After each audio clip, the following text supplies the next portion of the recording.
When we're talking about orchestral drumming, there's really no rules. We just want everything to sound as good as possible, and we do whatever it takes to make that sound.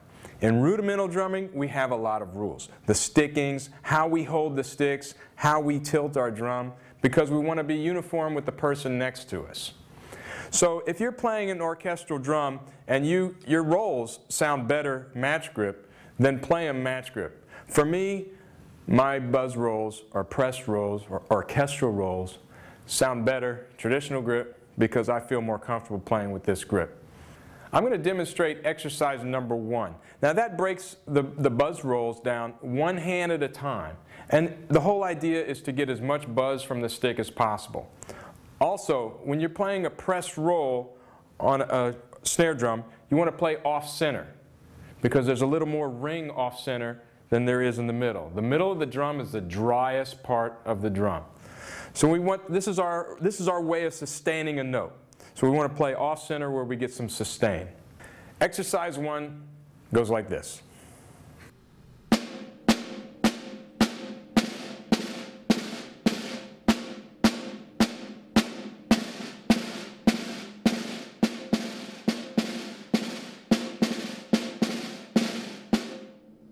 The difficult thing about orchestral rolls or pressed rolls is metering the roll. The slower the tempo, the more notes you're going to use. So the faster the tempo, the fewer notes. I'm going to demonstrate this by playing exercise 3. I'm going to start out playing 3E, which is subdivided by 16th notes, and then I'm going to play 3B, which is subdivided by septuplets. You should practice all of these, A, B, C, D, E, and F, and practice the different subdivisions. Just because they're faster doesn't make them harder, it's just fewer notes. Okay, so here is exercise 3, E.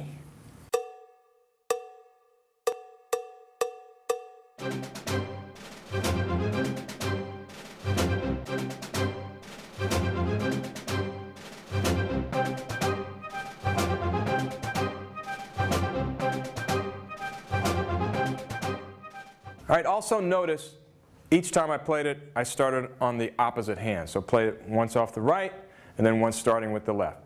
That's true with all the exercises in this book. You need to be as ambidextrous as possible as a drummer, so always practice starting on your left as well as your right. All right, I'm going to play 3B now. Now this is a septuplet, so it's an odd number, which means I'm going to end on the opposite hand that I start with. So if I start on my right, I'm going to end on my left. All right, I'm going to do it once with a right hand lead, and then I'm going to start with a left hand lead. So when I start with my left, I'll end with my right. So here is 3B.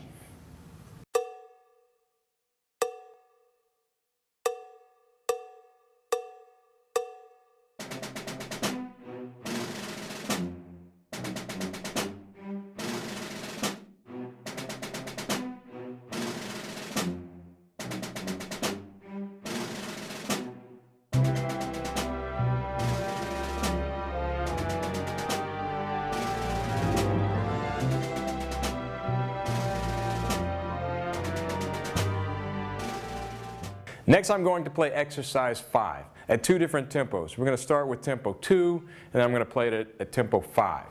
There are a couple things you got to watch out for in exercise 5. First of all, by playing it at 2 different tempos, the subdivision of the roll is going to be a little different. So there's going to be many more strokes in the slower tempo, tempo 2. Secondly, there's a roll with no ending on it. It's just a release roll. There's no tap at the end of the roll. When you have one of these rolls, just lift the sticks off the head. I'll demonstrate. And then finally, in the last measure, you have a forte piano crescendoed roll. So I'm going to hit that roll, forte, drop down soft, and then crescendo to the end of the roll, like so.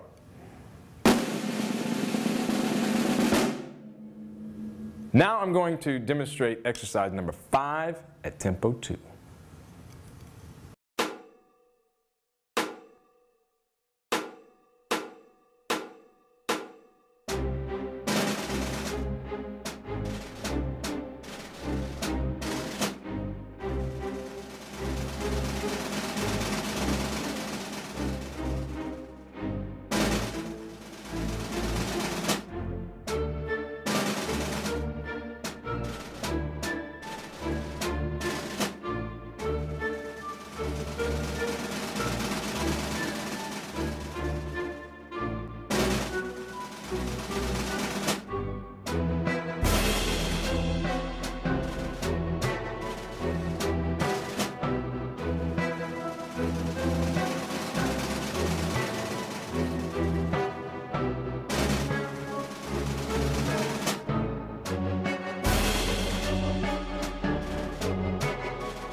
Now I'm going to play it at tempo 5, so there'll be much fewer strokes. It's a faster tempo, fewer strokes.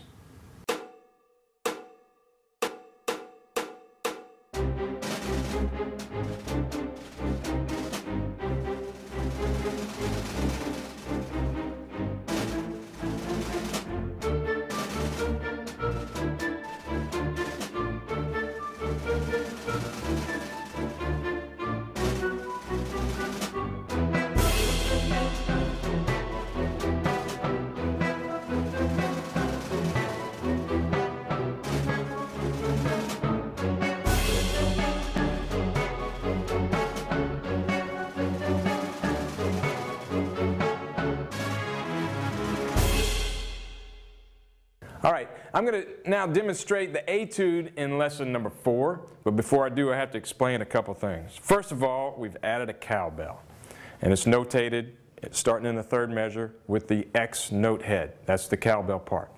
And in the left hand, you notice there's a buzz, just one note with the left hand. And we're going to do just play a press roll or a dead stroke on the head. So that's how we're going to play. In fact, I'll play the 3rd measure. All right? Also, in the 2nd line, 1st measure, you see 2 note heads with 1 stem. That's also going to be a dead stroke with both sticks. Leave them both down because the next note is a stick shot, the right on the left. So we're going to go. Okay? And then just be aware whatever tempo you're playing at, the pulsations of the roll is going to change. All right, so this is lesson 4, Etude at tempo 4.